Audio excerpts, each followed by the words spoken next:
keadaan yang sehat walafiat. Kita kembali lagi belajar bersama-sama dalam materi yang akan kita bahas, yaitu tentang menyambut usia balik. Nah, sebelum kita masuk ke materi bersama-sama, terlebih dahulu Pak Usman ingin melihat kehadiran anak-anak dulu. Nah, di kelas 4 ini siapa yang hari ini tidak masuk? Ada enggak yang tidak masuk? Enggak. Alhamdulillah semuanya sudah hadir ya. Iya. Kita melanjutkan belajar tentang menyambut usia balik. Terlebih dahulu mari kita bernyanyi. Ada anak-anak yang pernah bernyanyi lagu ini? Enggak. Jadi ada lagu Batu Gunting Kertas. Siapa dulu yang pas TK pernah menyanyi lagu ini? Belum pernah? Nah, Pak Osman contohkan satu dulu ya, sebelum belajar supaya kita tambah semangat. Contohnya seperti ini. Batu gunting kertas, batu gunting kertas, menjadi apa? Menjadi apa? Tangan kanan batu, tangan kiri batu, jadi banda, jadi banda. Bisa? Bisa. Ayo kita coba bersama-sama mulai nomor 1, 1, 2, 3. Batu gunting kertas, batu gunting kertas, menjadi apa? Menjadi apa?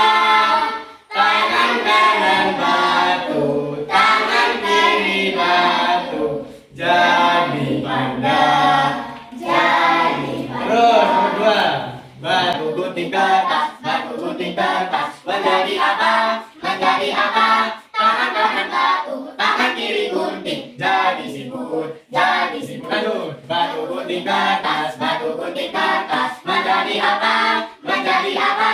Tangan kanan gunting, tangan kiri gunting, ke titik, ke titik. Ayo satu lagi. Batu gunting kertas, batu gunting kertas, menjadi apa? Menjadi apa? Tangan kanan kertas, tangan kiri kertas, kupu kupu kupu kupu. Terima kasih tepuk tangan buat kita semua. Gimana perasaannya? Tambah senang apa tambah susah? Jadi sebelum belajar kita harus selalu merasa senang supaya kita lebih bersemangat. Ayo sebelum lanjut, sekarang semangatnya sudah. Sekarang kita awali dengan berdoa bersama. Ayo silakan dipimpin Mas Sandi berdoa. Bismillahirrahmanirrahim. Alhamdulillahirabbil alamin. Arrahmanirrahim. Maliki yaumiddin. Iyyaka na'budu wa iyyaka nasta'in. Ihdinas siratal mustaqim. Siratal ladzina an'amta 'alaihim ghairil maghdubi 'alaihim waladdallin. Rabbi ighfirli wa liwalidayya wa lil mu'minina amin. Ya rabbal alamin. Terima kasih atas doa bersamanya. Siapa kira-kira yang tahu kenapa kalau kita sebelum belajar kita harus berdoa? Siapa yang bisa? Ayo. Sagi, bisa? Kenapa kok sebelum mulai belajar kita harus berdoa? Kenapa? Mau makan juga berdoa, mau belajar juga berdoa. Kenapa kok berdoa dulu? Biar apa? Dapat pahala? Iya, dapat pahala satu. Apalagi? Iya, biar bisa mengerjakan. Apalagi? Siapa lagi? Apa? Supaya kita mendapat perlindungan. Kalau sebelum belajar Pak, dapat perlindungan apa? Kalau sebelum belajar supaya pelajaran yang kita bahas atau kita pelajari menjadi berkah, kita menjadi ingat. Jadi kita sebelum belajar berdoa itu supaya pelajaran yang kita pelajari itu mudah kita terima. Tuh, ketika kita berdoa. Mungkin sebelum kita belajar, sebelum kita melanjutkan materi dulu, mungkin anak-anak ada yang kurang sehat hari ini? Ada yang merasa kurang sehat? Pilek? Siapa yang pilek? Siapa yang pilek? Nah, kalau kita pilek kita harus apa? Nah, menjaga kesehatan di rumah, diatur pola makan dan tidur. Nah, itu dia ya. Bisa memimpin di depan menyanyi lagu Garuda Pancasila. Siapa yang berani? Ayo. Lagi. Gak apa-apa di depan sini. Nah, ini ada contohnya dari Pak Usman. Gak apa-apa. Ya. Berani gak? Nah, di sini. Taruh dulu. Nah, gak apa-apa di sini. Ayo, mari kita menyanyikan lagu Garuda Pancasila. Satu, dua, tiga. Garuda Pancasila, akulah pendukungmu. Patriot proklamasi, setia berkorban untukmu. Pancasila dasar negara, radikal membangun Nusantara. Pribadi bangsaku, ayo maju, maju, ayo maju, maju, ayo maju, maju. Terima kasih Bu. Nah, jadi menyanyikan lagu-lagu nasional itu penting supaya kita mengingat apa? Perjuangan para pahlawan. Perjuangan para pahlawan itu sangat berat sekali. Sekarang kita tugasnya apa? Menjaga. Salah satunya kalau kita di sekolah kita harus diantaranya belajar. Juga belajar lagu-lagu nasional. Nah, itu tadi anak-anak. Untuk itu sebelum kita membahas materi, tujuan pembelajaran yang akan kita laksanakan adalah itu. Yang pertama adalah anak-anak akan mengetahui dan bisa menjelaskan tanda-tanda balik menurut ilmu fikih dengan benar. Terus dapat mengetahui dan menjelaskan perbedaan mandi biasa dan mandi wajib dengan benar. Jadi seperti itu ya, ada dua ya. Tahu tanda-tandanya dan juga cara melaksanakan mandi wajib. Nah, jadi mandinya beda. Belum Pak Usman jelaskan.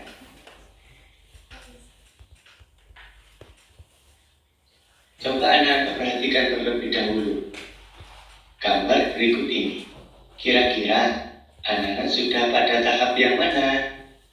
Ayo kira-kira kita sampai yang mana ini? Kalau di gambar ini yang mana? Yang ini? Yang ini? Ini sudah mulai beranjak remaja. So, kan biasanya juga bawa bola seperti ini. Seperti itu ya. Nah, itu anak-anak juga sudah mulai paham itu. Ya, betul sekali. Anak-anak sekarang adalah tahap anak-anak menuju tahap remaja. Kalau kita lihat pengertian balik, yaitu secara bahasa balik berarti sampai. Menurut istilah balik ialah kedewasaan bagi seorang muslim. Bagi laki-laki ditandai dengan antara lain keluarnya mati atau mimpi besar, dan bagi perempuan ditandai dengan keluarnya darah haid. Tanda-tanda balik menurut ilmu fikih. Yang pertama yaitu mimpi basah. Biasanya terjadi ketika usia 9 tahun atau lebih. Apabila mimpi basah terjadi, maka kalian sudah bukan lagi anak-anak, tapi tergolong balik atau dewasa. Mimpi basah juga dapat terjadi pada anak perempuan. Anak yang telah mengalami mimpi basah sedang beratus besar atau disebut junub. Agar suci kalian besar, maka harus melaksanakan mandi wajib. Adakah anak-anak yang sudah mengalami mimpi basah? Nah, nanti silakan anak-anak ceritakan pada lembar kerja yang akan dibagikan oleh Pak Guru. Yang kedua yaitu haid atau menstruasi. Dan haid merupakan tanda bahwa kalian telah balik. Datangnya awal haid masing-masing anak berbeda dan tidak dapat dipastikan. Ada anak-anak yang mungkin datang haid di usia kelas 4, kelas 5, atau kelas 6. Begitu, bersiap diri menyambut dengan ilmu dan mental yang kuat.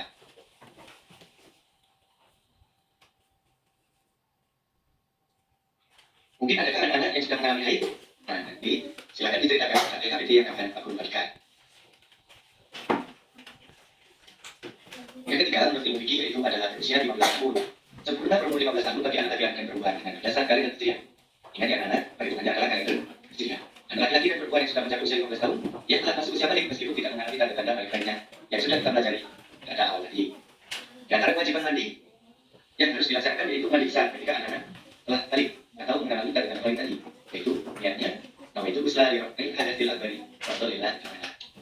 Kemudian mandi setelah haid yaitu niatnya nawaitu ghusla li raf'il hadathil akbari minal haidi fardhillah ta'ala. Tata cara mandi junub itu sudah ada di teks, silakan anak-anak pelajari. Mulai darinya membasuh tangan, membersihkan kemaluan, berwudu, menyiram air sampai dengan mengenai rambut. Sedangkan larangan bagi orang yang merasa sesat yaitu sholat, membaca Al-Quran, menyentuh mushaf, Allah dan berdiam di masjid. Nah, itu tadi tanda-tanda haid dan juga kewajiban yang harus dilakukan ketika anak-anak melakukan kali sebelum. Nah, jadi tadi sudah dipaparkan ya. Ada pengertian apa tadi? Mimpi basah. Ada lagi haid. Yang ketiga adalah apa? Mencapai usia 15 tapi perhitungannya kalender hijriah, bukan kalender masehi. Kalender hijriah itu yang mana Pak? Yang itu biasanya kalau di tanggalan, contohnya Hari Raya Idul Fitri 1444 Hijriah. Itu namanya kalender hijriah yang setiap tahun berubah. Contoh misalnya kemarin anak-anak Ramadannya di bulan berapa kemarin? Bulan 3 akhir. Sekarang nanti di tahun ini akan maju lagi. Kenapa Pak? Karena kalender hijriah dan kalender masehi itu perhitungannya tidak sama. Lebih sedikit kalender hijriah. Ya. Jadi seperti itu. Namanya perhitungan lewat kalender hijriah.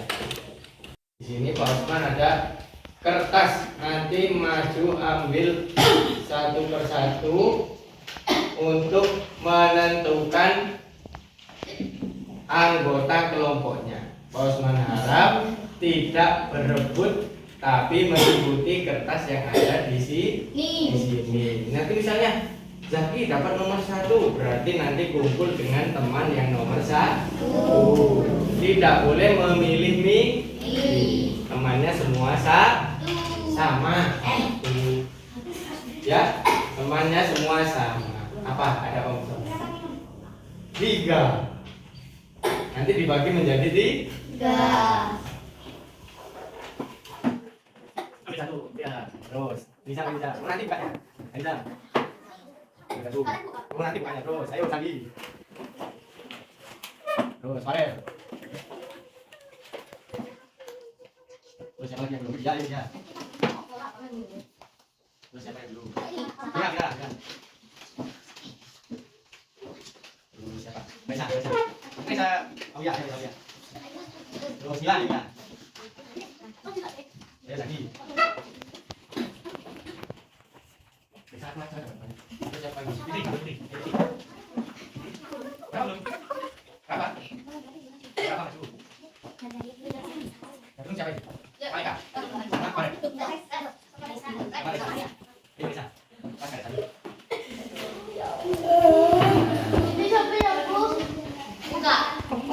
Dalam hitungan ketiga silakan dibuka. 1, 2, 3. Ayo dibuka. Berapa? Ayo silakan kelompok 1 dulu di sebelah sini kelompok 1. Kelompok 2 di tengah. Kelompok 3 sebelah sini. Ayo. Lanjutkan, sekarang sudah kita bentuk 3 kelompoknya tadi. Saya bacakan, Pak Osman bacakan lagi. Kelompok 1 Farel, Widya, Raisa dan Mustafa. Kelompok 2 Nizam, Safira, Malika dan Rafa. Kelompok 3 Sandi, Raisa, Aulia, Zaki, Mila dan Nur Fitri. Ngapain Pak kelompoknya Pak? Nah nanti masing-masing kelompok akan berdiskusi. Berdiskusi itu kita saling bertukar pendapat, omong-omongan, atau saling memberi masukan. Tentang apa Pak? Tentang tadi akan mimpi basah, haid, mandi wajib dan mandi biasa. Nanti silakan dituliskan sesuai dengan pemikiran kelompoknya masing-masing. Ditulis. Mimpi basah itu apa? Kan cukup satu lembar saja. Ya? Kalau tidak cukup ya dua lembar. Ditulisnya langsung nomor 1 misalnya. Bukan ada petunjuknya Bapak Ibu. Soalnya apa ini? Perbedaan mimpi basah, haid, mandi wajib dan mandi biasa. Contoh misalnya seperti ini. Mimpi basah. Tadi pengertiannya apa mimpi basah itu? Sesuai dengan kelompoknya masing-masing. Ditulisnya di sini. Iya. Boleh menggunakan kata-kata sendiri, menggunakan kata-kata kelompoknya sendiri lebih bagus. Buka lagi di buku, boleh lihat pengertiannya apa, diuraikan lagi dengan kata-kata yang lebih mudah juga Bu. Itu tambah lebih bagus. Ayo dibuka lagi di buku, gak apa-apa, dilihat tadi apa, terus diuraikan lagi. Bisa Nizam? Ayo dilihat lagi, kalau masih bingung dilihat lagi. Sama Pak Usman bukakan lagi di sini kalau masih bingung. Nah, nanti silakan diuraikan lagi. Yang bagus itu tidak sesuai dengan yang ditulis Pak Usman, tapi sampean anak-anak berdiskusi menuliskan sesuai dengan kata-katanya sendiri. Itu lebih bagus nilainya. Pertama nomor 1 mimpi basah adalah Ya, buat kata-kata sendiri lebih bagus. Kalau sesuai dengan buku kan namanya kita menyaring. Apa? Apa-apa di buku itu juga boleh. Jadi dilihat mimpi basah misalnya pengertiannya apa, terjadinya gimana. Itu ditulis lebih bagus. Prosesnya seperti apa terjadinya mimpi basah misalnya. Nanti haid juga seperti itu. Haid itu apa? Terjadi kepada siapa?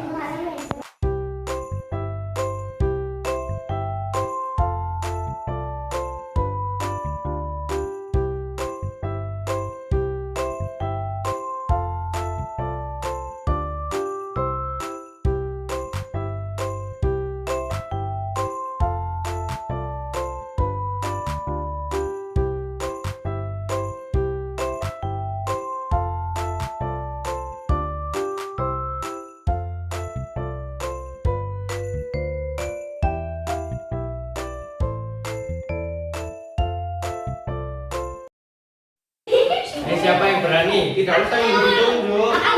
Kelompok 1, 2, 3. Waalaikumsalam warahmatullahi wabarakatuh. Berapa? Berarti yang di depan. Saya dibaca hasilnya. Gimana?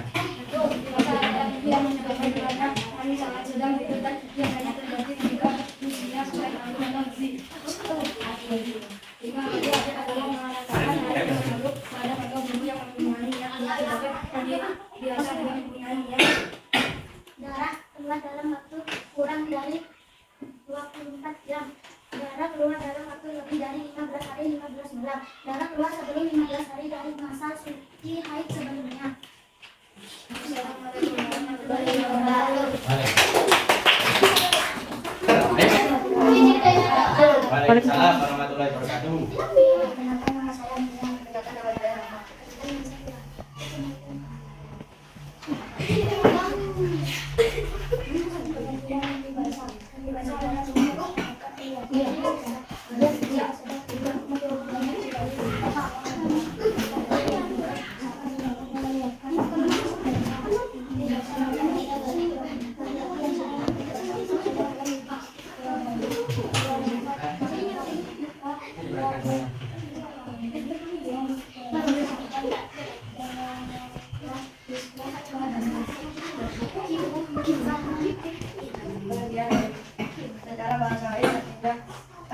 atau sesuatu yang mengalir, sedangkan secara istilah adalah darah yang keluar dari seorang wanita pada masa usianya yang bukan karena disebabkan oleh suatu penyakit atau karena kain warna darah agak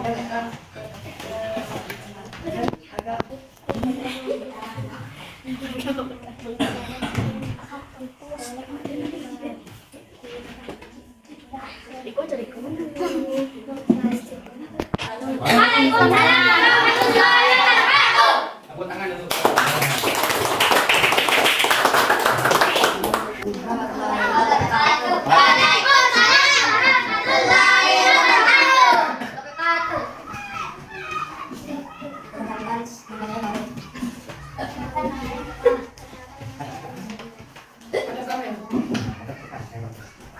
Yuk, lanjut.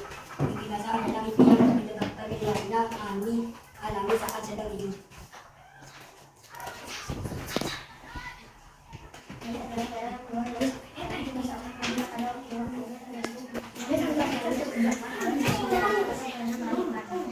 Adapun hal yang dilarang bagi seorang yang sedang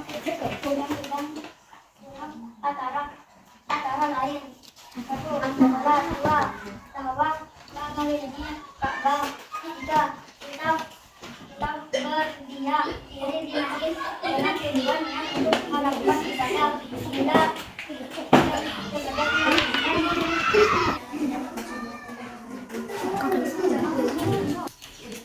Assalamualaikum warahmatullahi wabarakatuh. Waalaikumsalam warahmatullahi wabarakatuh. Terima kasih. Tepuk tangan buat kita semua.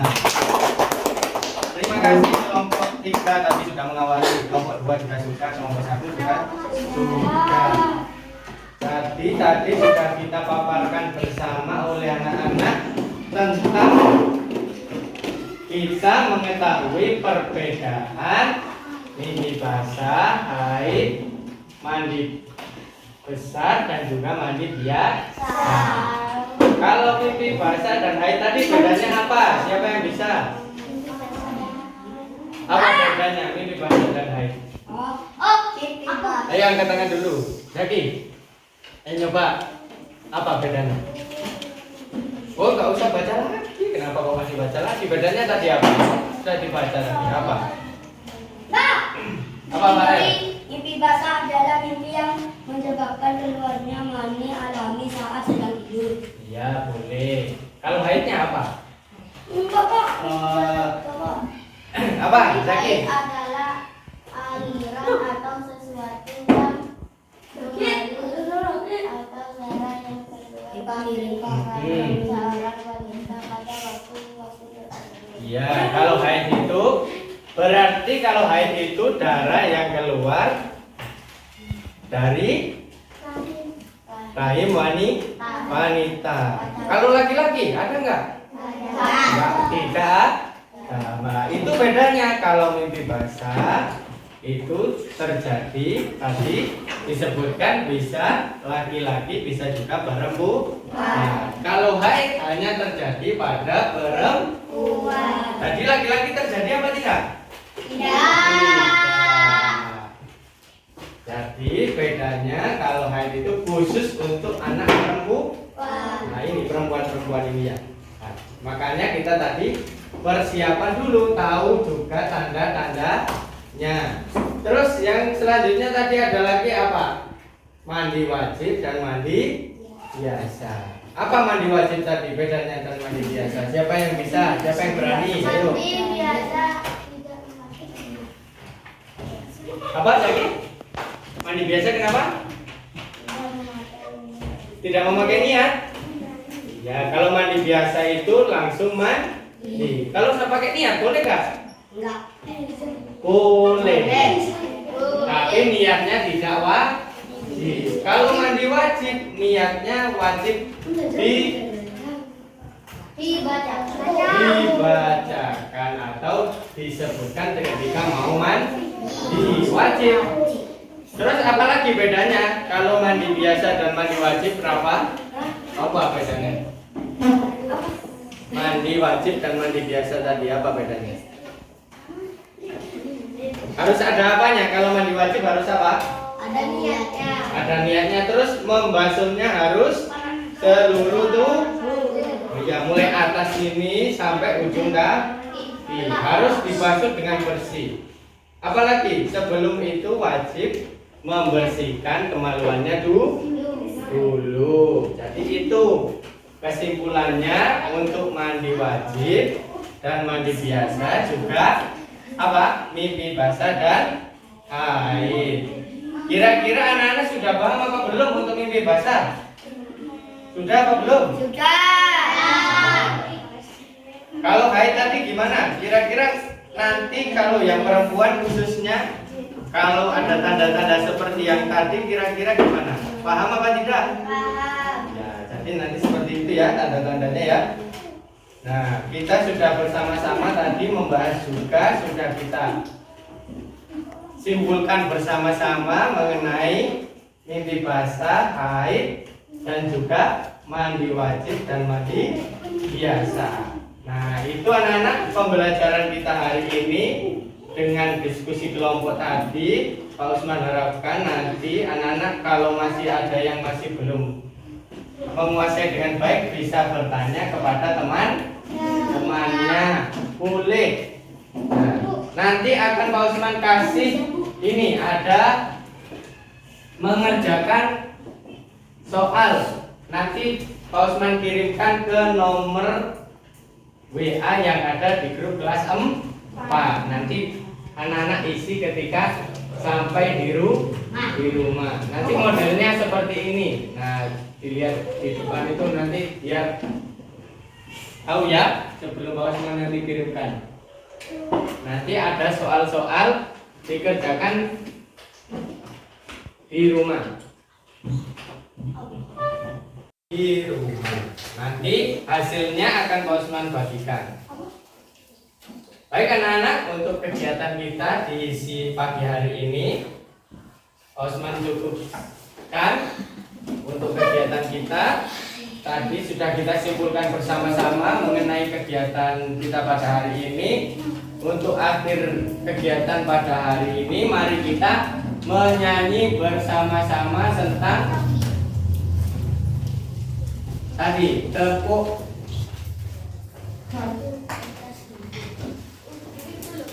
tanda dewasa. Kira-kira siapa yang bisa? Pak Usman kasih contoh dulu. Bila kau ingin tahu tanda dewasa bagi anak pria dan wanita. Seperti itu ya, bisa? Ayo kita bersama-sama 1, 2, 3. Bila kau ingin tahu tanda dewasa bagi anak pria dan wanita, telah mimpi basah bagi pria wanita, keluar darah haid untuk wanita. Jika 15 tahun umurnya, maka masuk usia dewasa. Walau tak keluar darah dan tidak mimpi basah, ia wajib taati syariat. Jadi apa tadi? Kalau sudah 15 tahun yang terakhir sudah dewasa. Nah, diingat Nah, terima kasih. Mari kita akhiri bersama-sama dengan membaca hamdalah. Alhamdulillahirabbil alamin. Terima kasih anak-anak. Sampai jumpa kita di pertemuan yang akan datang. Setelah ini bangku kita kembalikan lagi seperti semula. Wassalamualaikum warahmatullahi wabarakatuh. Waalaikumsalam warahmatullahi wabarakatuh.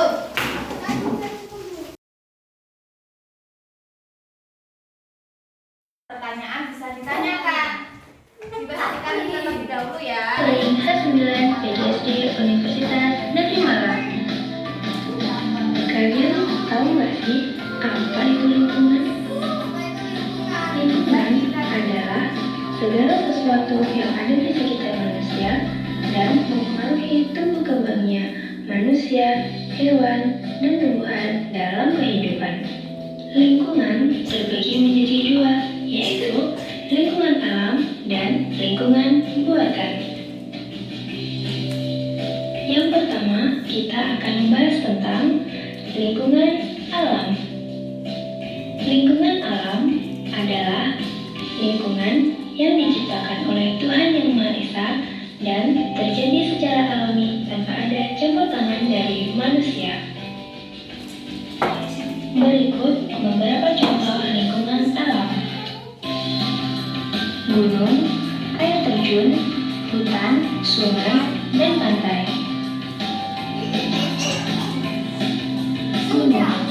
Gunung merupakan gundukan tanah yang sangat besar dan tinggi, serta di dalamnya terdapat lahar yang panas.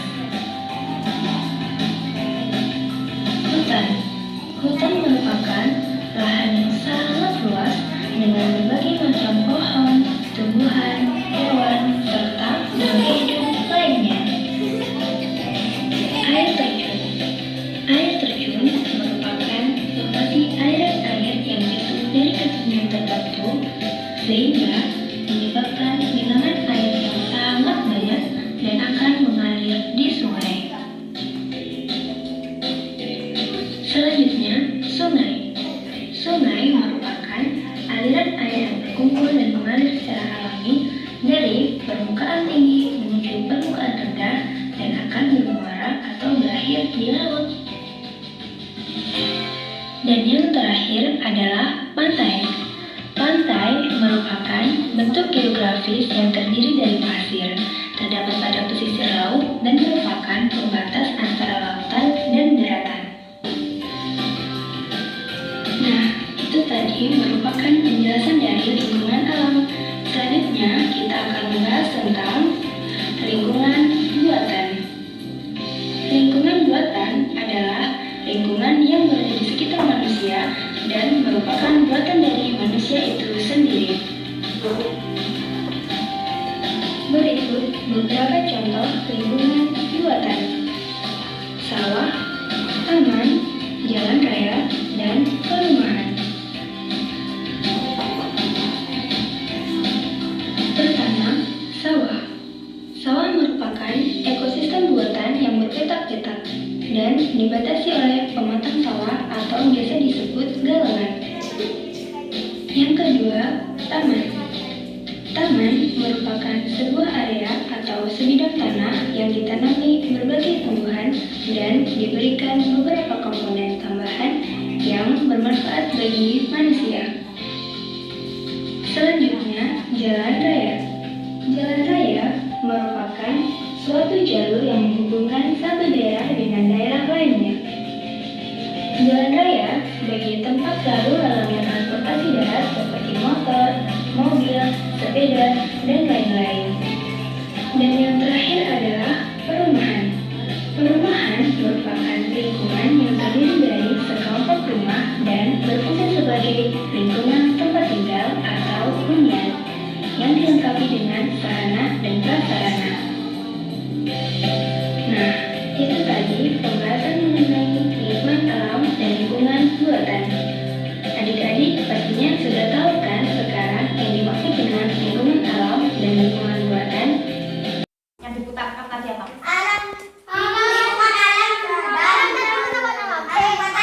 Lingkungan alam dan lingkungan buatan. Ya, ada dua. Tapi lingkungan sendiri itu apa pengertiannya tadi? Nggak tahu. Ingat? Lingkungan sawah. Sawah itu contohnya. Pengertian dari lingkungan apa? Nggak tahu. Lingkungan Masih ingat? adalah suatu tempat. Terus sambung beneran. Suatu tempat yang dihuni oleh manusia. Di sekitar Manusia. Di sekitar manusia. Lingkungan. Coba kita lihat lagi. Apa itu lingkungan? Lingkungan adalah segala sesuatu yang ada di sekitar manusia dan mempengaruhi tumbuh kembangnya manusia, hewan, dan tumbuhan dalam kehidupan. Nah, itu tadi. Jadi lingkungan adalah apa? Dibaca kata Segala sesuatu yang ada di sekitar manusia dan Dan tumbuhan dalam kehidupan.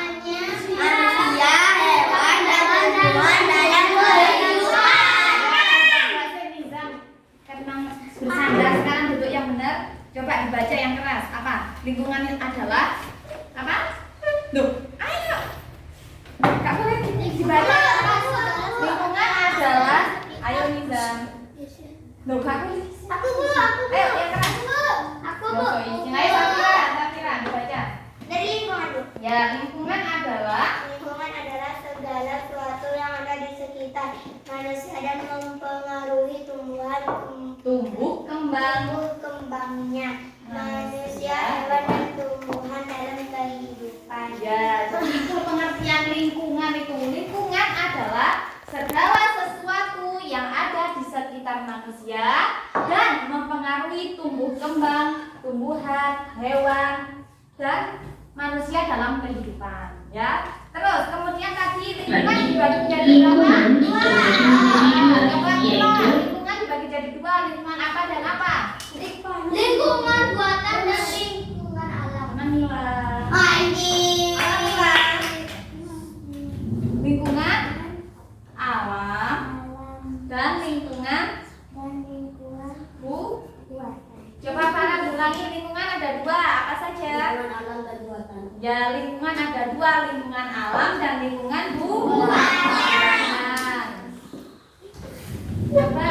lingkungan alam dan lingkungan alam. Berikut beberapa contoh lingkungan alam.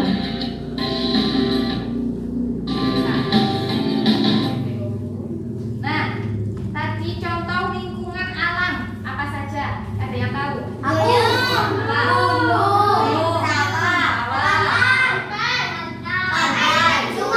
terjun, sungai, jalan raya, buatan, hutan, sudah? Sudah, coba kita lihat. Gunung, Gunung, air terjun, hutan, sungai, dan pantai. Nah, itu contoh lingkungan apa? Coba, Rafa, gunung termasuk lingkungan apa? Lingkungan alam. Hutan, Raisa Delia, lingkungan apa hutan? Alam. Harus tahu ya. Coba, lingkungan buatan hutan apa? Gunung lengkap dengan berbagai macam pohon. Bentuk geografi, penjelasan dari lingkungan alam. Selanjutnya, kita akan berada di sekitar manusia. Buatan, sawah, taman, jalan raya, dan perumahan. Nah, coba ada yang bisa menyebutkan?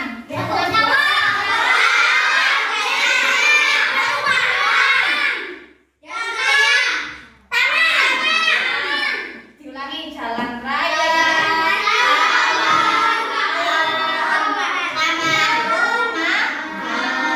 Nah, jadi lingkungan buatan itu lingkungan yang dibuat oleh manusia. Kalau lingkungan alam dibuat oleh siapa? Dibuat oleh Tuhan yang Maha Esa. Nah, ayo diperhatikan dulu.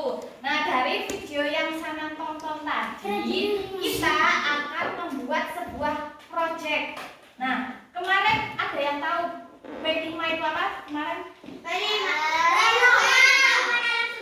project penguatan profil pelajar Pancasila.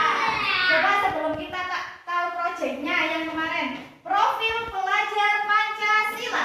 Pelajar Pancasila beriman dan bertakwa pada Tuhan Yang Esa dan berakhlak mulia, berkebinekaan global, gotong royong mandiri, kreatif dan bernalar kritis. Nah, dari project tadi kita akan membuat sebuah topik tentang lingkungan. Nah, di sekolah kan ada lingkungan. Nah, di belakang sekolah ada lahan yang terbengkalai. Nah, kita bisa membuatnya menjadi sesuatu yang bermanfaat bagi sekolah. Terbengkalai itu yang tidak terpakai, yang sudah tidak terpakai kita olah kembali. Nah, biar bisa bermanfaat.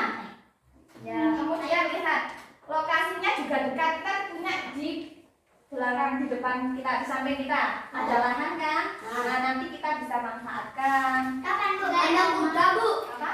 Ada kuda. Kapan Bu? Perhatikan. Mengisar. Nah, ada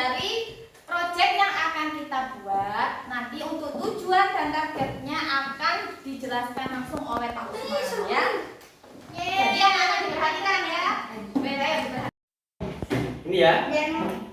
Buku apa nih? Jadi seperti yang disampaikan oleh Bu Ima tadi, anak-anak sudah melihat video tentang lingkungan. Ada alam, ada buatan.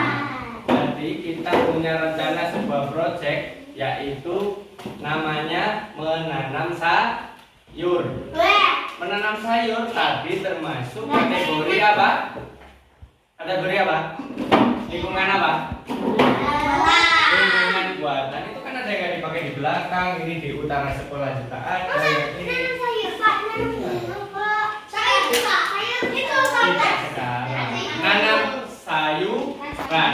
Nanti akan kita mulai dalam beberapa minggu ke depan. Nanti kita sekarang masih pengenalan proyeknya dulu.